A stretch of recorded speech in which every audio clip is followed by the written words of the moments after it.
you can't really predict what's happening in the future. So you're kind of ignorant. And so if you look at like economics from like a micro level. So if you look at like the real estate example I gave earlier, as far as like no one knows what's going to happen with home prices, like a COVID or something may hit. So that's when you look at like real estate or assets from a micro level. But if you look at stuff from a macro level as well, like no one knows what's going to happen on it from a huge economic standpoint. So it's important to me to diversify things, whether it's like real estate, whether it's investing in your stock portfolio.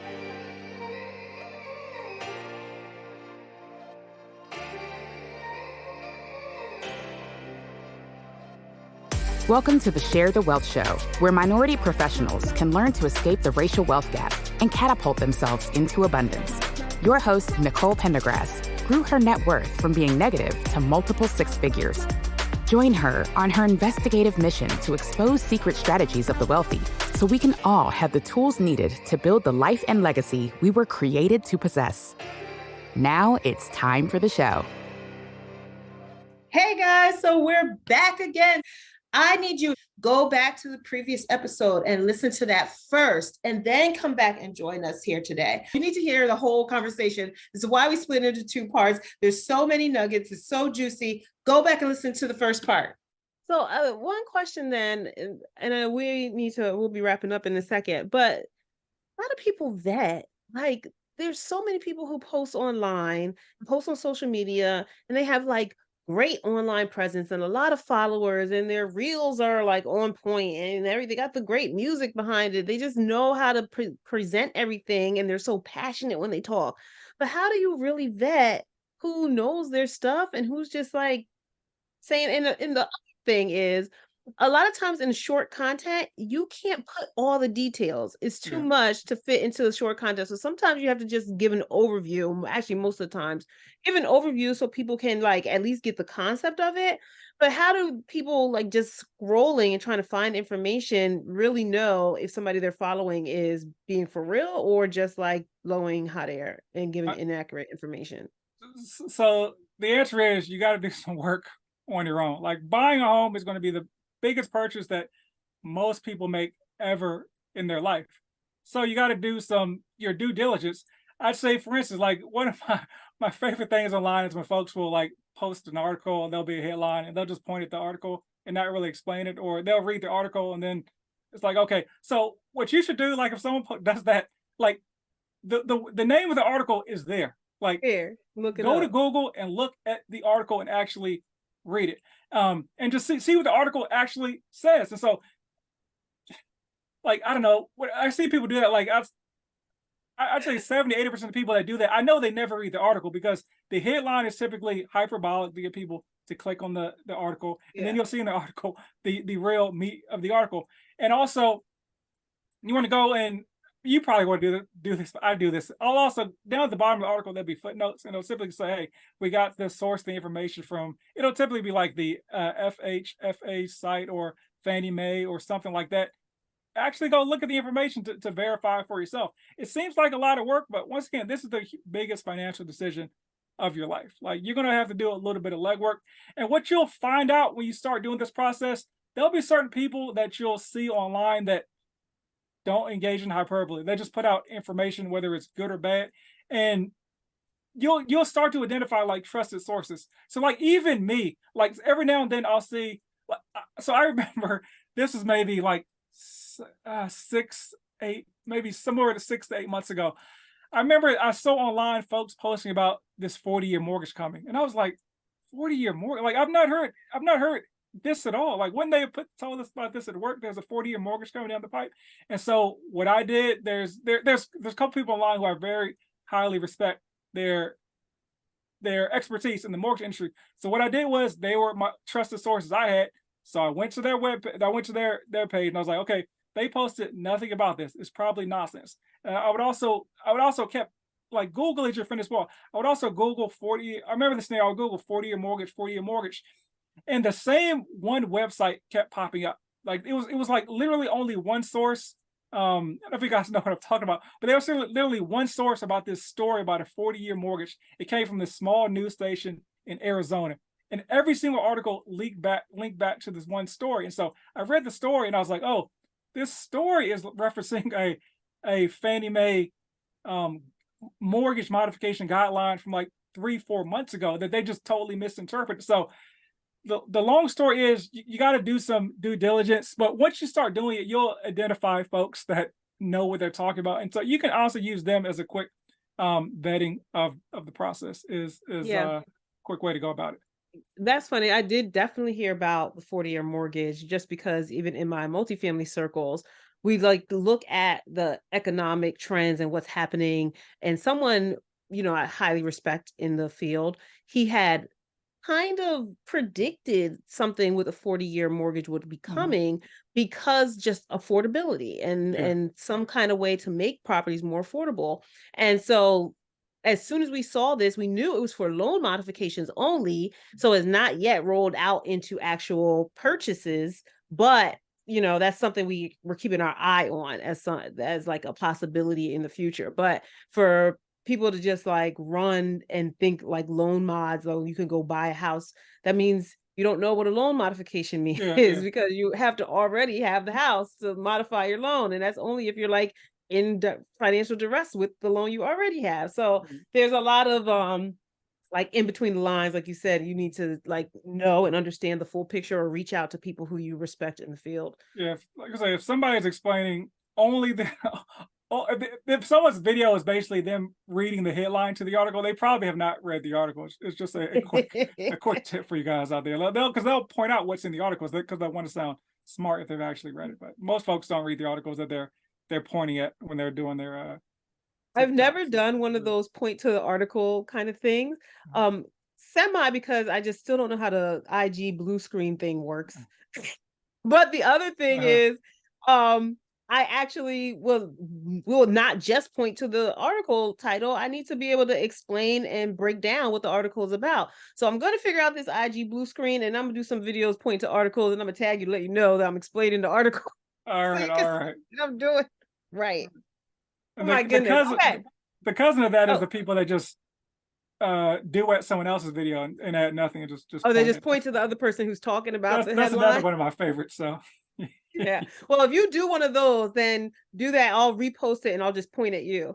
well, Say, hey, this is what we I did. do that to my own videos sarcastically now. Like if I have a good performing video, like I think one of my pin videos is that now where I'll point at myself making a great point. So I started. That's my Love quiet it. defiance to Okay. those videos. So I've I'm done like going 3 of those to, so far. So I'm gonna do that. Now I have to. Now that sounds like hilarious. Okay.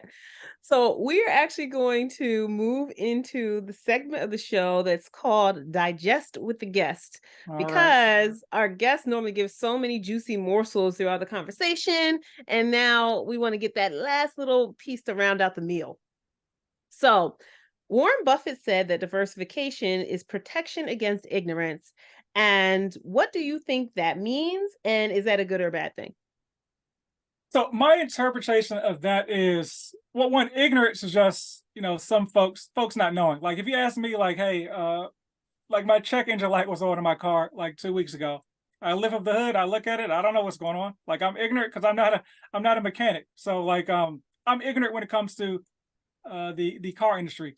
And so when I look at Warren Buffett saying ignorance, it means that you just don't know what you don't know. And also, like I gave the example earlier about me not knowing that COVID was going to, and honestly, JP Morgan Chase, that's what they told us. They didn't know. I didn't know that home price were going to. I think no one knew home price was going to go up 43% when Yeah. COVID hit. But you can't really predict what's happening in the future, so you're kind of ignorant. And so if you look at like economics from like a micro level, so if you look at like the real estate example I gave earlier, as far as like no one knows what's going to happen with home prices, like a COVID or something may hit. So that's when you look at like real estate or assets from a micro level. But if you look at stuff from a macro level as well, like no one knows what's going to happen on it from a huge economic standpoint. So it's important to me to diversify things, whether it's like real estate, whether it's investing in your stock portfolio. To me, like that ignorance is protection. It's a protection against ignorance. Is a I forgot the quote. Sorry, but Oh, diversification. Yeah, sorry. Diversification. You want to diversify your portfolio, real estate, stocks, because you never know what's going to be up and what's going to be down. Looking to build wealth with real estate? Are you all tapped out on YouTube University and ready to get help tailored to your specific situation and goals?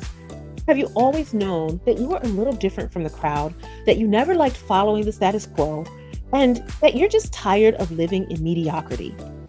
You want to build wealth on your own terms outside of Wall Street? Well, then maybe the Microfamily Mavericks mentorship program can help with that. It's a community where I handhold you through the process of buying your first small commercial multifamily building, because not everyone is ready for 100 units out the gate. Why multifamily? Because it gives your rental income a hedge against vacancy. Imagine what happens when your single family rental tenant leaves, right? And why commercial 5+ units? Because you have much more control over increasing the building's value in the commercial space, and then in turn, increasing your own net worth. Starting small is a stepping stone to so much more, because then you can tap that equity and buy another building and another and another, and you get the point. So increasing your cash flow and your ability to be job optional along the way. It's all a part of the journey. So if you think big, but you want to start small, and if you know multifamily real estate is the way for you to open the door to building a life of freedom, abundance, and legacy, but you just need someone to guide you step by step, and you want to be surrounded by other people on the same journey, doing the same thing, then just click the link in the show notes to find out a little bit more about the Microfamily Mavericks, and I look forward to potentially seeing you on the inside. So now back to the show. I have a good online friend who, when crypto was going crazy, he sold his real estate portfolio. He went eggs and all in one basket and put it into crypto. Crypto went down, real estate went up. Because he did not diversify his portfolio, he got burned.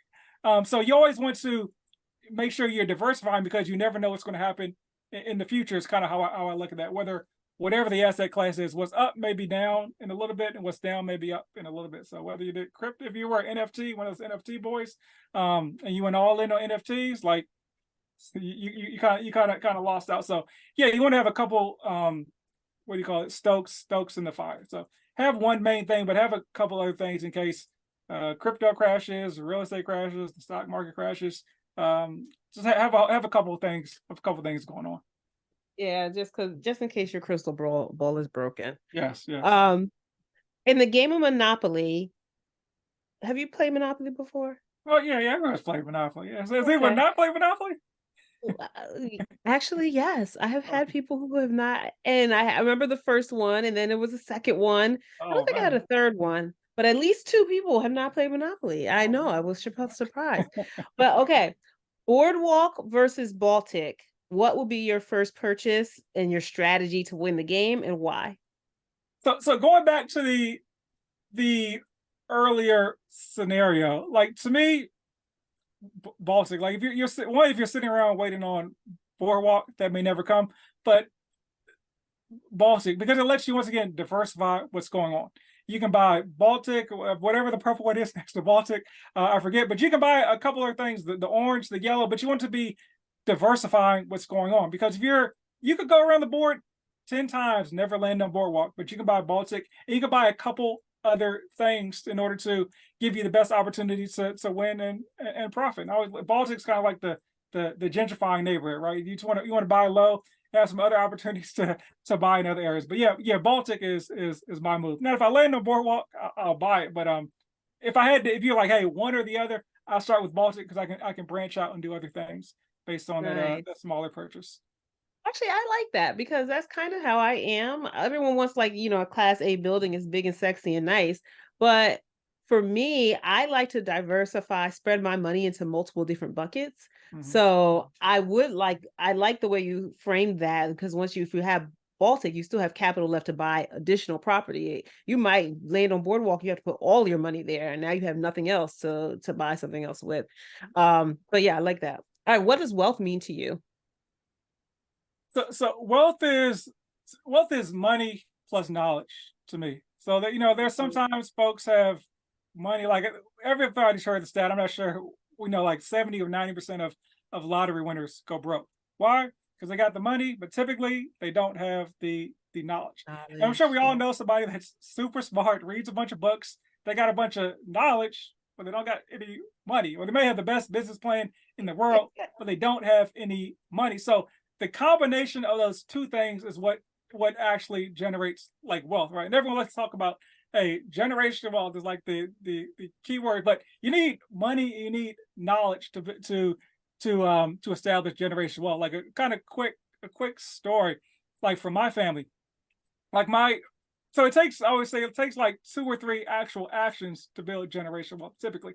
So like my grandmother purchased her home in DC like in sometime in the 60s or 70s, back when DC was like really chocolate city, right? Back then, where nobody wanted to live in DC. Now, sometime around the 80s, my grandmother could no longer afford the property. So generation action number 1 was my grandmother purchasing the property. Generation action number 2 was my mother purchased the property from my grandmother. Like they didn't sell the property; she purchased the property from my grandmother, allowed her to stay in the property. I think she ended up taking like a HELOC out at some point and to help fix up the property. So like that's generational action number 2 in the family, which may not have seemed like a big deal at the time. Because I remember like as a kid, like walking through, going to the house. Now it wasn't like the hood, but there's a little bit of unsavory activity going on around the area. And so that was like in the 90s. I remember that neighborhood. And I remember when I got out the Navy, like in 2000, when I got out, like 2015. I remember going home to my grandmother's house. I hadn't been home in like 10 or 15 years, maybe 10, yeah, it's been a while, maybe 10 years at the time. And I remember driving down the street to going to my grandma's house. And I remember looking out the window to my left, and I was like, wow, things have really come up in this neighborhood. There's like stores and bars right there. And so you have to take a left to get onto the street to go to my grandmother's house. And I remember we stopped at the stoplight and I was kind of looking to my left and I looked forward and I was like, there's a Whole Foods literally right now on the corner where my grandmother's house is, which used to be just this Murray's grocery store. I remember there was like there used to be like people doing like drugs and stuff in the parking lot. But I remember as a kid, I'm like, wow, there's a Whole Foods literally on the same. So think about this. I'm not saying you may be afraid of where my grandma lives, but this is DC, and there's a Whole Foods on the corner. And my grandmother's home is on the other end, like of that same block. And so I remember I was just so amazed at all the transformation. Now there's like the good graffiti in the neighborhood and stuff like The good like graffiti. murals, what they call them now, the good Yeah. graffiti. So there's all that stuff in the neighborhood now. And I remember, and I was like, man, I wonder what this property is worth now. I never looked it up because I felt that would be kind of corny to look up. But there were apartments above the Whole Foods. So I looked up the rent on those studios. It was like $3,000. So I'm like, man, so my grandmother has a townhome on the same block where there's $3,000 studio apartments. And unfortunately she's passed now. But like that house is in our family because my grandmother took the generational like action to purchase the home. My parents took the generational step to keep it in the family as well. And so so now like my sister is like renovating the property. And so like you need those steps to actually build generational wealth. I think a lot of times, like in our community, once again, we're so far behind, instead of like, hey, I'm going to get on first base and second base and let my kid get to the third base and let their kid hit us home. We got to get it all in one swoop. And so we end up doing like this fast money and not to knock anybody's hustle, but things like stock options instead of just like investing and like quick money, and which we end up, so every generation ends up starting back again at zero because we, instead of just trying to get on second base, we had to hit home run. And so, sometimes you do, sometimes you're Diddy or somebody like that, or you're Jay-Z, or I can't think of, or LeBron James. And interestingly enough, I'm not naming any like entrepreneurs, like Robert Smith, even though he's like a 4th generation college graduate, but you need to, to get on base first, and then maybe a Robert Smith can come in and and actually kind of change the tide of your family for generations and generations down the line. But yeah, long-winded answer, me saying you need the money, but the knowledge, and actually taking steps to do something with that money and knowledge. Are you enjoying this episode? Then stop what you're doing right now head over to Apple Podcasts and leave us a rating and review. It really helps our show get pushed to more people who are looking for the information that we're sharing here. We have to share the wealth. If you listen to us on YouTube, make sure you like the episode that you're listening to right now and subscribe to our channel. Then share the channel with somebody else. There are people out there looking for the information you're listening to right now. So make sure you share it with someone who you know needs it. Now, back to the show. Wow. I love that. I love the combination and I love the story. So thank you for sharing that. Generational wealth is really the long game. And Yeah. like your grandmother, like you said, unfortunately is not here anymore. But what she's passed on is now changing the legacy of your family. And I think a lot of times for us, it's hard to think about, yeah, we want our kids to do well and your grandkids. But then after that, it's like, you don't know those people. They Yeah. don't know you. And it's kind of like, what am I gonna do? I want to live good now. Yeah. Like I want something for my kids, but I also want to live good now. And that's part of the also trying to hit home runs. So I have something to live with now and can leave something for the kids. But instead of taking like calculated, slower moves that, can get the family as a whole on a different basis. I love that. Mhm. Um, Another thing is we actually ask each guest to come up with a question to ask the next guest. So the last guest had a question for you. All right. Um, he had a quote that said, Grant Cardone had said, get yourself some big problems. Basically, like, go big, do something bigger, because as you elevate in life, you're going to have your problems are going to just get bigger. They're going to be different, but they're going to be bigger.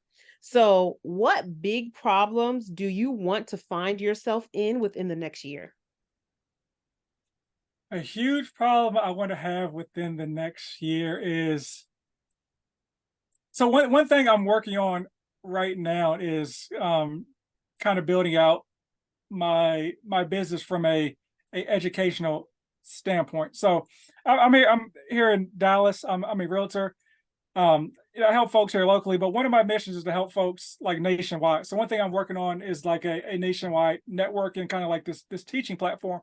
So a big problem I want to have within the next year is basically is how to deal with all the people I'm working with on a in a national level. So right now I'm doing it by myself, right? Because I don't have so much volume, or they're not so many people that I'm teaching. Like I do like weekly Zoom calls that I can't handle it myself. But I want to get into an issue where I'm like, I don't know how to manage.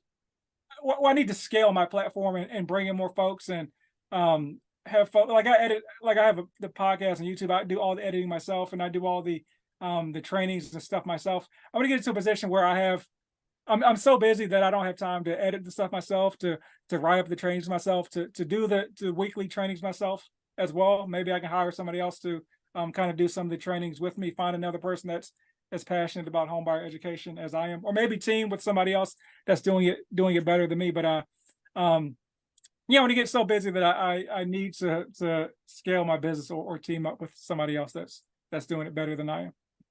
I like that. I love that. Collaboration over competition. Yes, yes. All right. So do you have a question for whoever my next guest is?